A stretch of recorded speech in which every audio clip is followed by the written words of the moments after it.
right, let's begin then. So, welcome everyone to this event at the Science Circle. We are doing a 2021 revisited panel. And so 2020 was a year that was highly active for the Science Circle on a lot of very interesting topics. And as a way of, reflecting and spending a little bit of time revisiting and updating from that year, we do these revisited panels. And so today, the two main talks that we were going to do a revisit on was a presentation by Giuseppe Longo on art and physics, but he is not arrived yet. The other one was, as you can look at Matt's screen behind us, and that's showing that we had a panel back in 2020, a a conversation about paradigm shifts and in the context of Kuhn and his book, The Structure of Scientific Revolutions. So the three the three panelists in that case were Matt as moderator, who is here again today to give us an update, and then Giuseppe Longo, and actually myself. So if Giuseppe does not show up, then I will give a little bit of a conversation and some thoughts on paradigm shifts, not as moderator, but more as a panelist. And so what I will do now is turn the microphone over to Matt, and he'll give a little bit of an introduction about himself and then give you some updates on thinking about paradigm shifts, as well as a little bit of a review, right? A little bit of a review. Yeah. All right. Thank you, Stephen. Can everybody hear me? This is Baragon Betts. Also, Matt Burr is my real name. So hopefully you can hear me. I did post in nearby chat just now a link to the OG panel discussion, which was, if I say so myself, pretty darned interesting. For example, we talked about topics like diseases like cholera and malaria, sort of general biology, changes in like big jumps in progress in those topics. We talked about science as a profession. We talked about falsification, that kind of the how one I think it one of the I guess tenets of science that has become adopted recently is the ability to be falsified, whether a proposition can be falsified. If it can't be falsified, it can be sort of preserved. So we talked about, of course, Darwin's theory of evolution. We talked about dark matter. We talked about what else? Well, let's see what else. And then finally, we had a long discussion at the end of that about how overwhelming science can be. So, and I think we can all sort of relate to that. But basically, just a quick primer here that a paradigm shift is kind of a sort of basically a permanent and sort of radical change in the way science, I guess not even science, but just the way humanity sort of understands the world. And I think the classic example of that is the Copernican revolution, where we universally came to understand that the Earth goes around the sun. For example, and also, another example might be Darwin's theory of evolution, about how species originate, right? So those are paradigm shifts. You move away from sort of supernatural creationism to a science based understanding of how species originate, right? So those are examples of paradigm shifts. So, and that's what we talked about like 5 years ago. But let's take a look. So things have changed quite a bit. Let me go to my next slide here, and let's just kind of get into it. There we go. So I apologize for all the text, but I'm hoping you can just kind of maybe zoom in on this slide here. I do think that this is a pretty intriguing list of topics that we can discuss.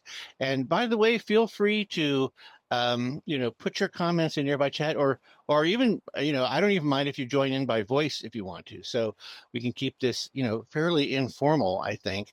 But I'll just quickly kind of run through the topic, the headline topics here, and then we can dive in to more granular discussion of each of these. So just quickly, modern paradigm shifts represent fundamental changes in how society, science, and industries operate, moving from established norms to entirely new approaches. Okay, so we're going to be looking at things like, of course, AI. That's going to be inescapable. Also, the growing significance of electric transportation and just, I would say, sort of green energy sources in general. Also, the transformation of Hollywood to streaming platforms and digital content, I think, is uh, still making a huge impact in our daily lives now. Also, remote work, I think, has really transformed the economy and society since COVID. And of course, we now have tools to be able to do that. And then here again, sustainable and renewable energy, that relates to the electric transportation, I think, but so we can get into that.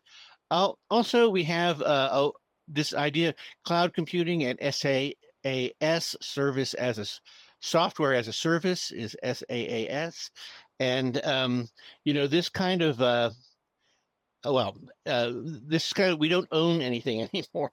We're just renting, all of our content, and that has some interesting, I think, implications. Also, of course, the emergence of social media, the attention economy. How do we, I guess, where do we position the importance of social media in, especially sort of in competition with our actual real physical lives? And then finally, excuse me, the last one here, scientific understanding.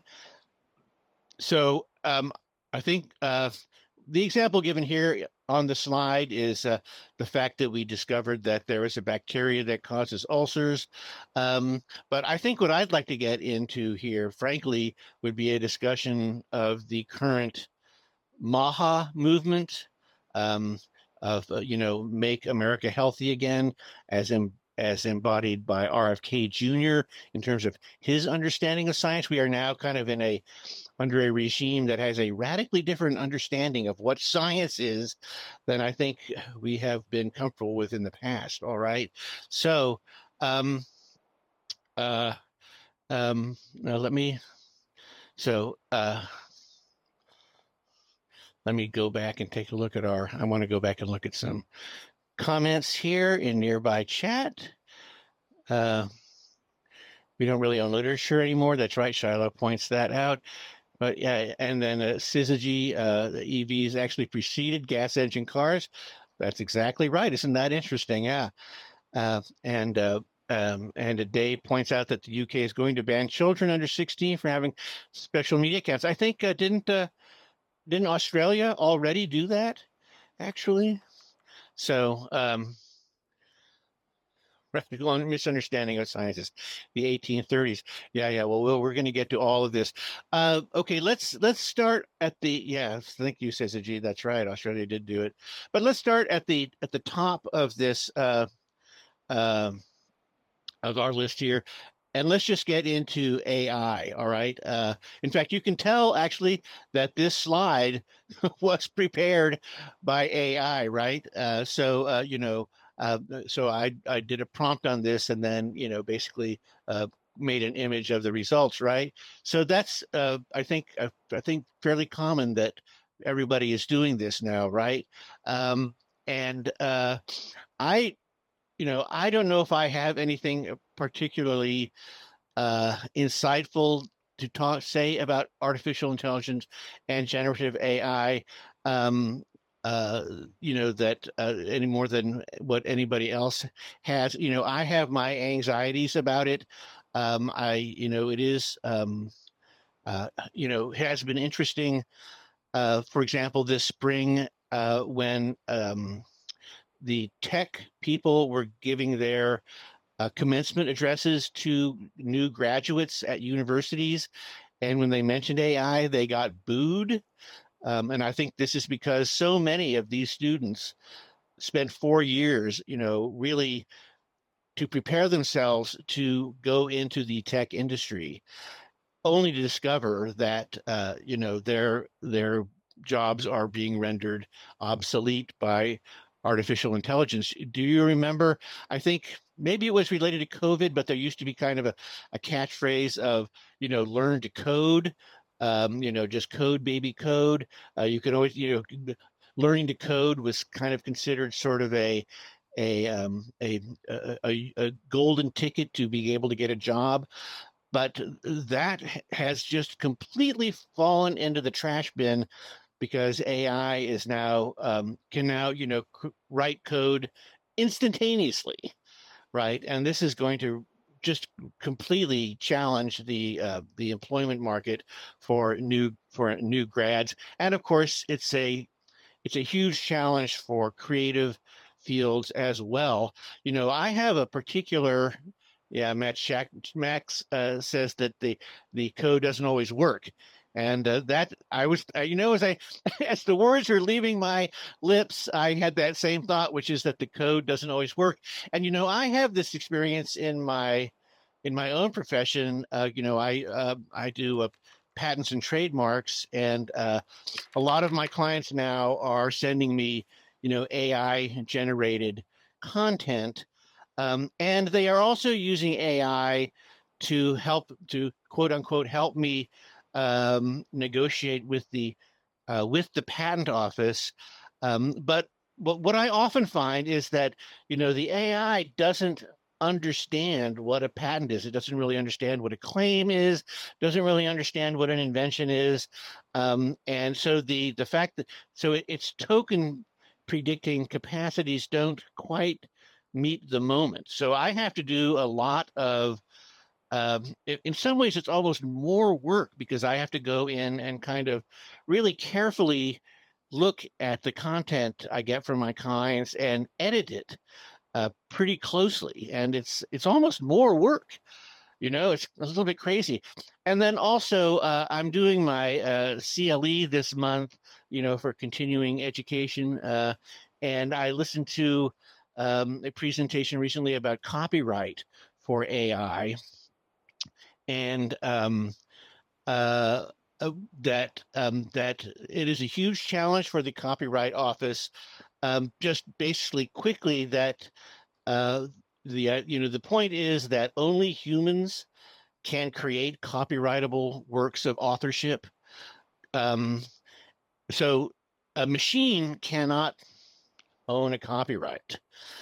And also the Copyright Office will, if you submit kind of a mixed work like maybe a song or a work of visual art that was kind of the product of an AI prompt, the Copyright Office will either reject that or it will actually parse out which elements of the work you've submitted are yours that are authored by you, and you will have to disclaim the portions that were generated by the AI. So it's very, very challenging. And I also feel that, especially in this particular, yeah, exactly, Shiloh. It's also uh, uh, I also fear how now I think this is the proper position for the Copyright Office to take, right? But I do fear that, especially this present administration, is very, very chummy with the AI community, and I think, and also, Hollywood. I think there's going to be a huge amount of political pressure for the Copyright Office to grant copyright to AI generated works, and I think this is a slippery slope to sort of chaos. So we'll see what's going to happen with that. But I think it would be I just don't know. I just don't know how we're going to make that work. You can't. You know, I mean, are we? If you can say that a machine can own a copyright, are you saying that a machine can enter into a contract? Can a machine enter into a license agreement? I don't know, but my instinct says no. No, it cannot. All right. Well, so anyway, I can now that I've kind of gotten worked up about that, we could probably go on for a long time about it, but we do have a lot to talk about. So I just wanted to basically just kind of uh, um, vent about my own personal work concerns about AI, and hopefully you found that interesting. But uh, let's kind of touch on some of these others here too. Um, so let's talk a little bit about electric transportation, EVAs, and stuff like that. Um, again, I don't have a lot of tremendous insight about this, but I do think that it's extremely interesting that China has made a huge commitment to electric vehicles. They have some cities in China have entire fleets of electric buses, for example. They make really low cost, high end electric vehicles that are simply unavailable here in the West. I've seen maybe they're propaganda, but I have seen TikToks that sort of show, really amazing Chinese electric vehicles and things like that. So, and I just feel like again we're in a particular moment where we are dropping the ball in terms of keeping up competitively worldwide in this arena of electric transportation, which is weird because even Elon Musk is invested in electric transportation. So I'm very, very confused about Elon's sort of relationship to this particular topic. I don't quite understand why he is it seems to me to be supporting policies that are detrimental to his own investments. So if anybody has any insight about that, please feel free to share them because I'm kind of baffled by it. And then moving on, we have streaming and digital content, which I think has completely transformed Hollywood and television networks. It is like I think this idea, all of this digital stuff, has just recently in the last year just led to a series of cascading uh, mergers of streaming platforms and traditional television networks getting kind of bundled up into streaming platforms. This also, again, seems very chaotic to me. Um, and um, and it is troubling that we don't really own anything anymore. So I don't really have any solutions. Hang on a second. I'm just going to go and check on the comments here in nearby chat. I don't want to make sure I don't neglect that. So, Hey, um, hey Matt, so she says we it's have a not really pair of possible to interesting. keep up with the largest, and so to be the most powerful country in the world, the EV market is huge and highly competitive. That is absolutely right. So, and Nero asked, you guys really got into the AI thing. And Nero asked, uh, who owns the products of AI? That's right. So, um, and I don't know if I have a clear, I don't know if anyone has a clear question to that.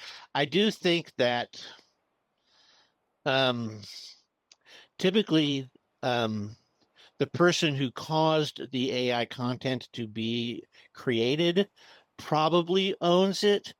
I think it is improbable to me that it will be found that the machine or the algorithm itself owns the product of AI. But I almost think that ownership in this context is a little bit. We may need some new concepts because, I mean, in my mind, things that are generated by machines are just in the public domain, like they're not owned by anybody. Um, but maybe I'm naive about that, and it is. I think the economics of having, like, it's obvious that all future content can't be in the public domain, right? I mean, I do think there is a proper role for the ownership of authored content. If you write a book, you should own the copyright. If you write a song, you should own the copyright to that song, so and so forth, right?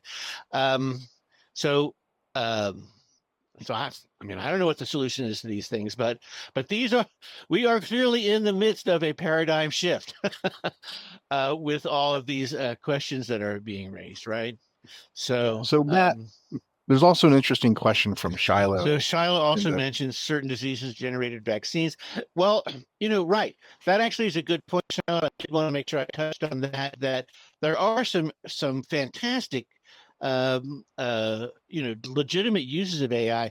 The one that I think is one of the most interesting is the what's the one that predicts protein folding, so that it will generate all of these various candidates for the way a string of amino acids will fold, and that this is extremely useful for us for devising new kinds of peptides that are reactive. We can sort of customize active sites within a protein.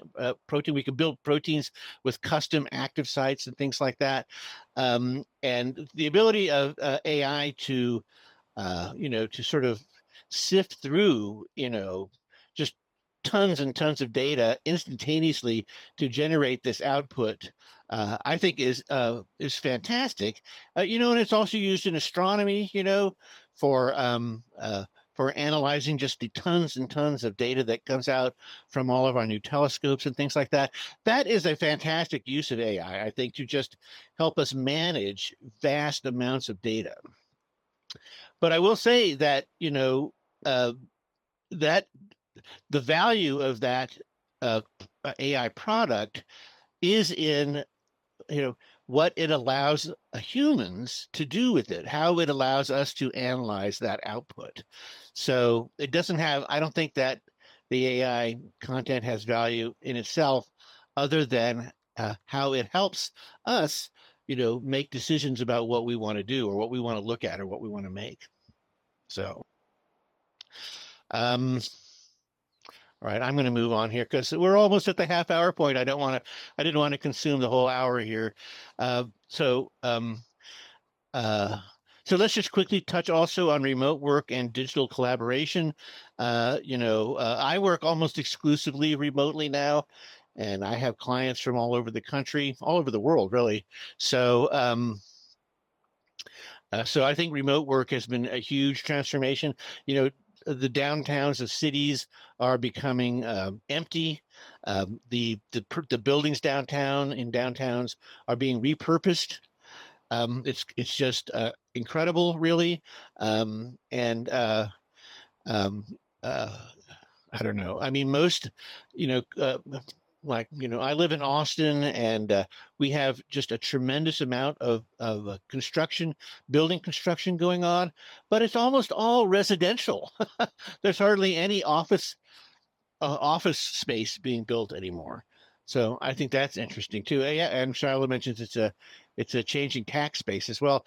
Yeah, I do wonder, how will property taxes be affected by the abandonment of downtowns and cities, for example. I don't know. These are just huge changes in society. And let's touch base quickly on sustainable and renewable energy.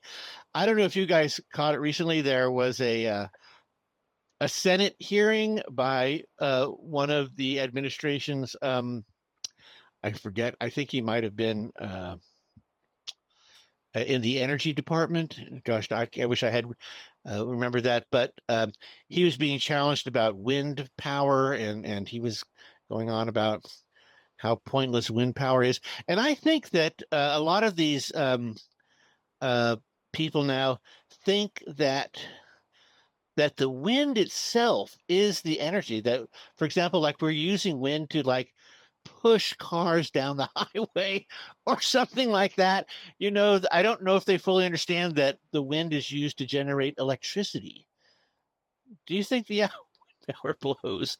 But but I don't know. I don't think they understand that we used wind to convert it to usable energy. It's very, very strange. They also don't seem to understand that batteries exist. So they seem to believe that a lot of these green energies sources are only available when that source is happening, that we don't seem to have the ability to store energy. So this is all very confusing to me. I don't quite understand that.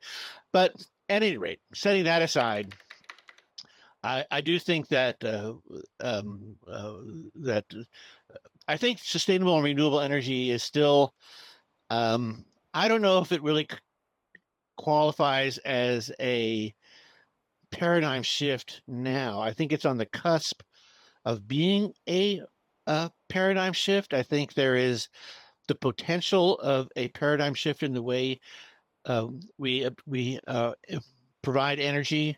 I don't know if we're quite there yet. And yes, Synergy points out such batteries already exist in China. That's right. And I remember many years, not many years ago, but I don't know, maybe 5 or 10 years ago, reading a an interview in the New Yorker with the CEO of Exxon, and in that interview, and I don't remember who the man's name was, but he said that Exxon considered their biggest competitor was batteries. And this was, maybe 5 or 10 years ago, and they recognized that, again, that this sort of paradigm shift of renewable green energy was inevitable. This is the message I got: is that they recognize that this is inevitable, that we are going to have renewable energy and have to have ways to store it. So maybe I mean, I don't know if it's a paradigm shift yet, but I do think it is inevitable that that paradigm shift is going to happen. Okay, let's just move along here to cloud computing and software as a service. Uh, again, this has to do with not owning anything. It's Spotify and iTunes and Netflix and YouTube and all of that stuff. Even when I don't know. I mean, I feel like I have purchased the oh, actually, Stephen, are you trying to talk to me? I just noticed. Uh, Well, there were a couple times where I pitched. Are you hearing me now? yes, I do hear you. Thank you. Yeah, there were just a couple times I was trying to direct the conversation, and you just kept talking. So, uh, I did not hear you. I do hear you now, though. So thank you. okay. Uh, yeah, so I think what I wanted to, well, before we continue on cloud computing, there were a couple questions in the chat related to ownership of products that I think is kind of we should pause for a second to look at the distinctions. That my understanding of trademarks and the way the patent office views AI generated content is that because they can't be sure of tracing the ownership of contributions, and they can't be sure that there wasn't a contribution to an intellectual property that really should be based on what AI found, but then didn't give credit to, that the patent office right now is not granting um, copyright to certain AI generated content. And so that's correct. one aspect of it. But the other question that came up from Shiloh was this idea that, oh, if a company is using AI to generate some sort of patentable type of invention, that's distinctly different in that the patent filing should describe and have a reproducible way of talking about some invention. And as long as the invention itself has novelty that is, there's no prior art to what the thing does and that has novelty and value, then that should be granted, regardless of how one generated some sort of background understanding or information related to it. So I think that that's something worth addressing, that there are different purposes of those two filings. I agree with you. I do think that an AI assisted or AI generated invention for a patent uh, is that should not an issue because authorship is not really an issue with whether something is patentable. That relates to sort of the ownership question. I mean, I suppose some parties uh, might raise a fuss about who the inventor is, or for example, who can be like who has the legal rights to assign the ownership of that patent to a corporation or to license that patent to other users, things like that.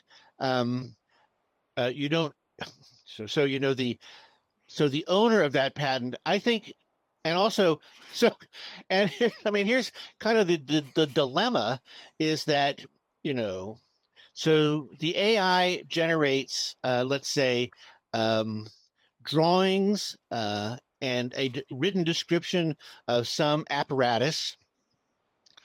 And then, but how does the AI transfer the ownership to you so that you can file a patent on it? So that is a little bit uh, unclear to me. In a way, you could almost say that you discovered the invention, but of course, I don't know, but then does the invention become sort of a uh, just an algorithm, like a mathematical formula that just that the patent office considers unpatentable? So that's kind of a but so that's kind of a whole minefield about that. That I'm not sure how that's going to get sorted out, but I do think there will be a tremendous amount of pressure, political pressure for at least corporations or business entities to be able to own inventions um, primarily sort of devised by AI. Um, so, however that gets sorted out, the law will somehow be able to accommodate that, even if it has to kind of twist the logic of the law a little bit to accomplish that. Um, and I do want to make it clear that patents and trademarks and copyrights are all distinct forms of intellectual property. So a patent is just something that is new and useful and not obvious.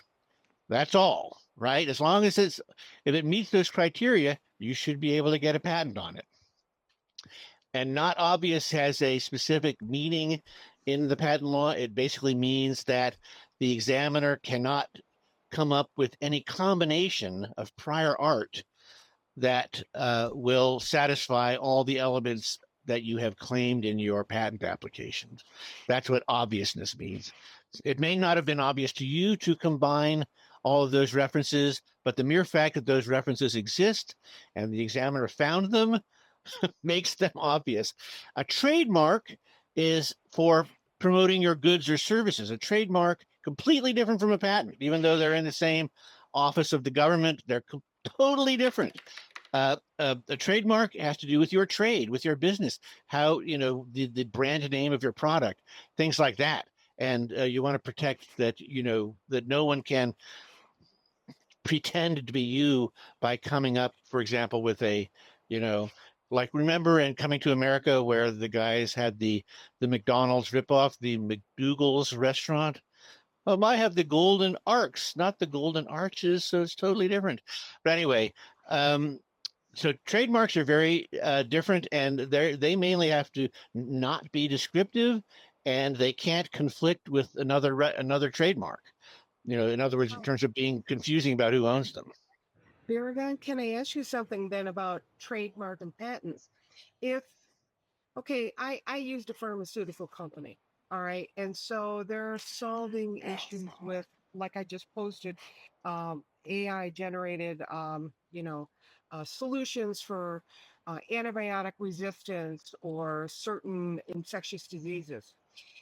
Does the company apply for the patent first and then it goes to FDA approval, or does it go through FDA approval and then they apply for the patent? You always apply for the patent first. The patent application is the first thing you do, mainly because an element of patentability is novelty. Your invention has to be new. So the problem with waiting too long to file for your patent is that it will stop being new. For example, you don't want to wait. For example, if you apply to the FDA for approval, you have to disclose that to the FDA. You have to disclose your invention to the FDA. That might make it public. Now it's not new anymore. You've ruined your IP rights to it, right? So you always want to file your patents as soon as you possibly can, even if it's only as a provisional patent. That's the general sort of the conservative answer to that question. Finally, I do also want to point out that copyright is also very different from patent or trademark. Copyright protects works of authorship. So you're not the inventor of the work, you're the author of the work. If you create a sculpture, if you write a song, you make a movie, you're the author of the work. And that's what a copyright protects, are works of authorship. Okay. And when you own the copyright, you have the exclusive rights to create derivative works from your work. If you write a novel, then you own the derivative works. For example, that's how you are able to license your novel to Hollywood to make a movie out of it. The movie is a derivative work of your novel, right? And as a copyright owner, you have the exclusive right to make derivative works or to license others to make derivative works. So copyrights are very powerful, and actually trademarks are very powerful too. I think of all the forms of intellectual property, frankly, I think patents are the most problematic, to be honest. So anyway, I didn't mean to get into a whole thing about that, but I do think that all of these sort of IP issues are pertinent to discussing paradigm shifts in a sense, right? I mean, because in a weird way, the law has already kind of thought about a lot of these issues, at least from the pre-paradigm status of them, right? So when you are in the midst of a paradigm shift, one of the things that is affected by the paradigm shift is the law, how the law is going to react to it. So that's all quite interesting, I think. So anyway, so we've got about 15 minutes left. Stephen, what do you want to? How do you want to sort of proceed? I can finish out my topics here, but do you want to see if Giuseppe is going to have should I leave time for Giuseppe to have some presentation also? How do you want to proceed? Giuseppe has not come online or made contact with me, and someone else is checking with him on Facebook. Let's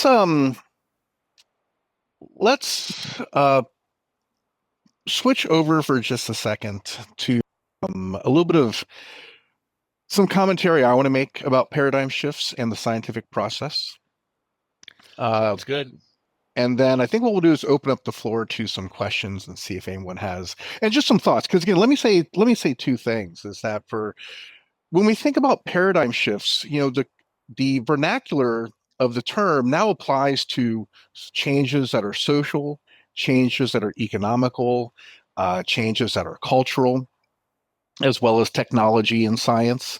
And so if people would like to reflect on what that kind of means for society, that just like what Kuhn described, a lot of times paradigm shifts come up against a lot of resistance. And when we see that in the world, where do we see resistance? Do we feel resistance to it? But there are actually lots of times in culture, unlike science, where this paradigm shift can be very rapidly embraced and people can get very excited about it. Although in some cases, it turns out to not be that much of a shift. So I think as we start to close out this conversation, I would like for the audience to think about some of their thoughts or feelings or experiences with what we call paradigm shifts and make a contribution.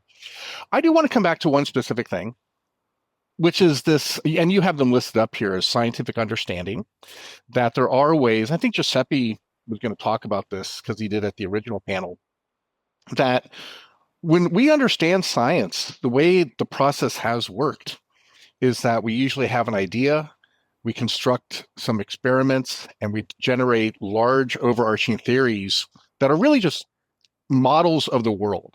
And then science, as we do science, they either fit that model that we have or they don't. And then if they don't, that's why we try and change the model. And what's interesting is that with AI or some of these other large computational ways of doing it, we can actually use those tools to generate a variety of options of a theory and to take the best, use some degree of fact fitting to say, well, what actually is the most likely theory behind something, behind all these options? Now, he was more of a theoretical and cosmological physics type of scientist. So that's, I think, in a space where we're still trying to figure out what the nature of the universe is. There are still very large competing hypotheses about the age, the origin, the science, the components of the universe, that there's still a lot of interesting space in there where computational power can give us new or different insights. But I do want to come back to in the practice of science, how does AI really, it does change the science profession in certain ways, in that you can take very large data sets and try and sort through them to find things that correlate to what you want. So right now, I'm a molecular biologist at a seed company, and there are a lot of startups, but I think large companies are doing this too, where they will use AI and they'll just generate lots and lots of genomic data, expression data, protein data, metabolomics data, and then do comparisons across species to say, hey, can we find a gene that's likely to convey some sort of useful trait if we were to turn it into a biotechnology product? And so that amount of shifting and sorting through data that you otherwise couldn't do individually is a really interesting place where you can do some early discovery to get leads. And I think the comparison here is most like to a journalist, is that you get leads, but you still have to do a lot of pounding the concrete and doing lots of pipetting to actually do experiments. And a lot of times those experiments are still something where the art and the inside of an individual human being actually makes the biggest difference. Now, there are places where you can actually automate an entire workflow where synthetic biology, if you're looking to change the properties through mutagenesis and randomly changing stuff and sorting through, there are places where some of that science becomes automated. But it hasn't changed the fundamental idea that someone comes up with a hypothesis, wants to do something different and test it. So that's still a very, human agency driven process. And so I think that's interesting as well. But AI is making a big impact in terms of how we do and conduct some of the science. Yeah, absolutely. For like the protein folding example I gave, where we have where the AI will generate tons of plausible AI folding examples that we can then sort through to see which ones really work. Yeah, that's AlphaFold. The That won the Nobel Prize. And David Baker was also involved in aspects of using AI for protein structure prediction. And so, that's an amazing thing. Like we now have this ability now, again, there's a trade-off, right? We have a fairly reasonable guess that the structure of a protein that we're trying to work with, that AlphaFold is doing a fairly good job of predicting it. But you still have some uncertainty that, in fact, it wasn't experimentally demonstrated to be the structure you want. So you get a lot more ease of likelihood of things that you do get to work with, but there can always be this bit of uncertainty. But it is amazing. I've used it. It's pretty amazing. Oh, all right, so yeah, that's cool. We are hitting 10 minutes left, so yeah. Let's survey the audience. That's a great idea. And I did also just quickly want to point out that I do think AI has been amazingly quickly adopted by the public. People love to talk to ChatGPT, and this whole like just immediately people just cotton to it right away, which was a little bit shocking to me, to be honest.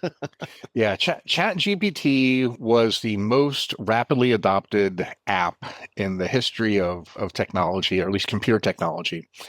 Although I think there's a lot of resistance coming up now. A bunch of graduation speakers got booed when they tried to tout how great AI was. So I think That's right. let's come back to some of these questions that are in the local chat, because I think this idea of resisting paradigms and just hopping on to a paradigm shift, I think AI ends up being a good social example that we don't really know. And nobody's really, I think, doing a very precise job of trying to model what the actual change can be at the end when we just do adoption of Chat GPT or other LLMs for the workforce. And so, you know, this idea that we tend to resist a paradigm shift, I think is very helpful in that case, because it can slow down something that could end up having, at least I'm going to guess in most cases, AI replacing humans is not a good idea, at least at this stage of adoption, how young the technology is. And that's something that Syzygy said, as well as Phil talking about those resistances. Yeah, I was wondering if I could jump in here. Yeah. Yes. Yeah, thanks. I just wanted to say, I mean, the whole subject of paradigm shifts is of course extremely exciting, and it's great to be living, and also very difficult to be living through such times.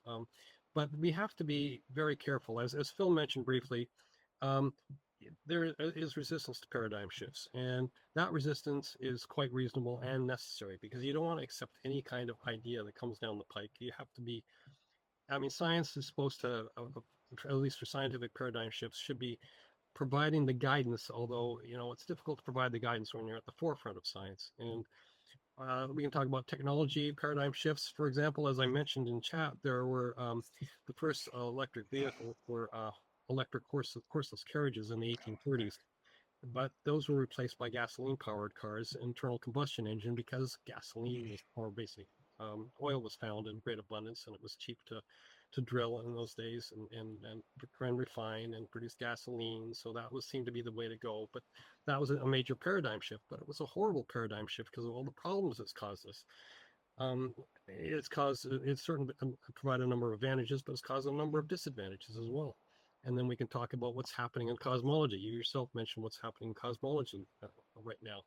The accepted model for cosmology is the lambda CDM model, which is basically has to do with the dark energy, dark matter, and the universe was born in the Big Bang 13.8 billion years ago. But observations by Hubble and other telescopes have found a number of problems with the lambda CDM model. One problem is that galaxies don't cluster as much as they should, according to these models. Another problem is figuring out what the Hubble constant is. How rapidly is the universe expanding?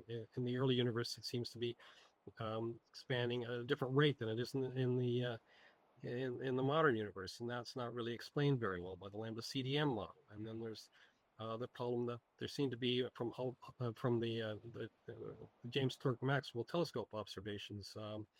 They found that there are galaxies that seem to be much more star formation has occurred than could have happened in the early universe. So is the universe actually older than we think?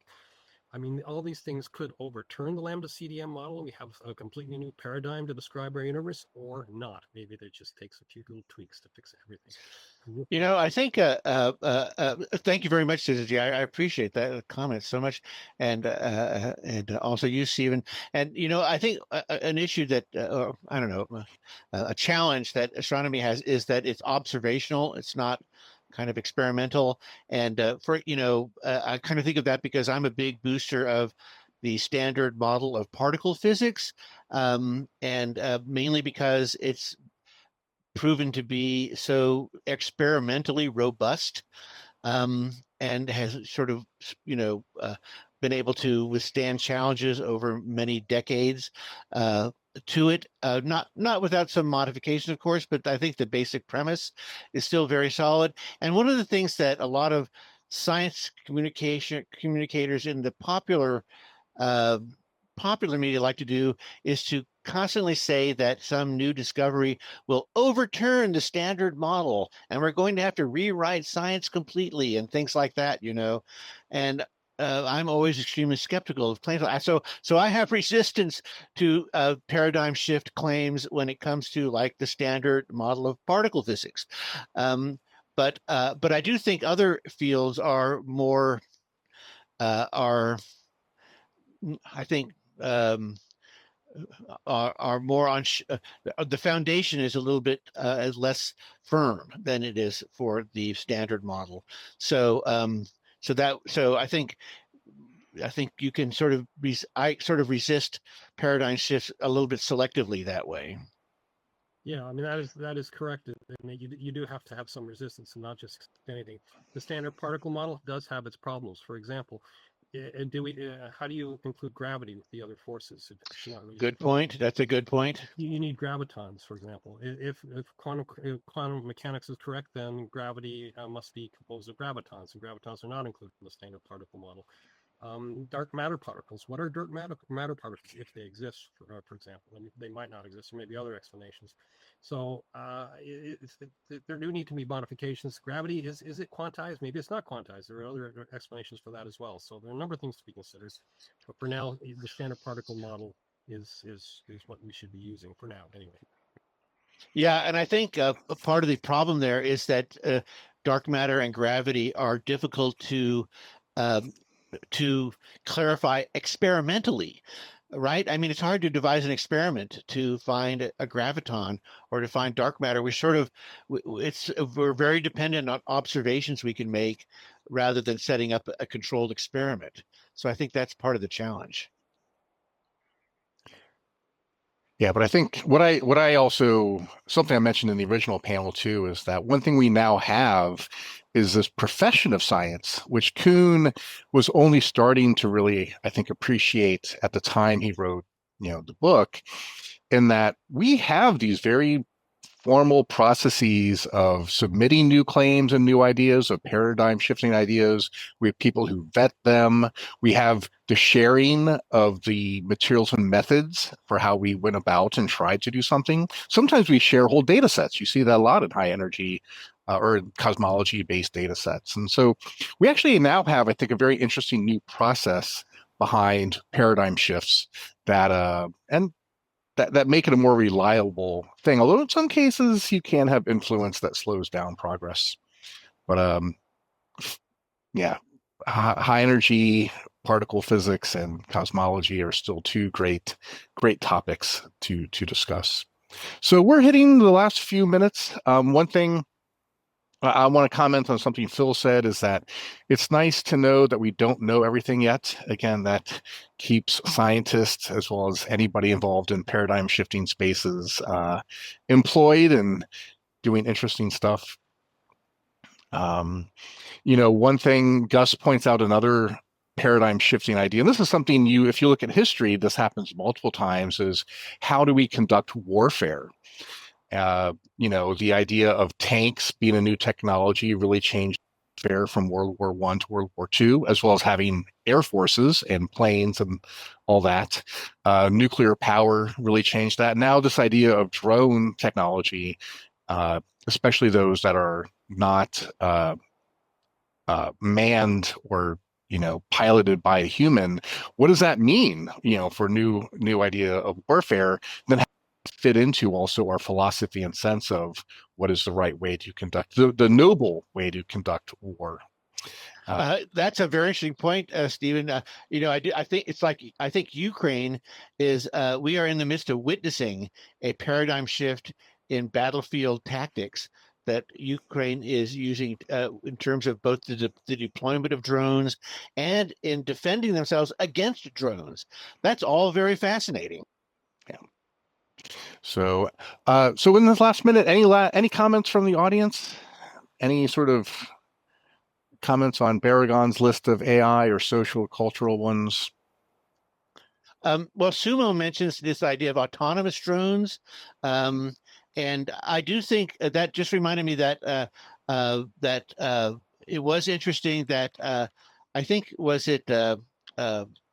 I forget which of the AI companies refused to license the Pentagon for autonomous, basically AI killing machines, and And I do think that that the Ukraine drones are not autonomous; they're flown by drone operators. But I do think that it's interesting that even the AI companies themselves sort of draw the line at the Terminator style autonomous killing machines. Yeah, it comes back to what is the philosophy? What is winning a war? What is the proper way to conduct one under the law? Yes, thank you, Sue. Yeah. No, I think Anthropic wanted to avoid suddenly becoming legally liable for somebody's death when the U.S. Army used their technology, then accidentally kill an innocent, and then who's liable for that? Which I think is a big question, big part of the question. So we're at time. What I would like to do is thank everyone for attending and interacting with the panelist, the one who did show up, Matt Burr. Stephen, thank you for inviting me today. I really appreciate it, and I enjoyed it. Thank you so much. Thank you for coming, Matt.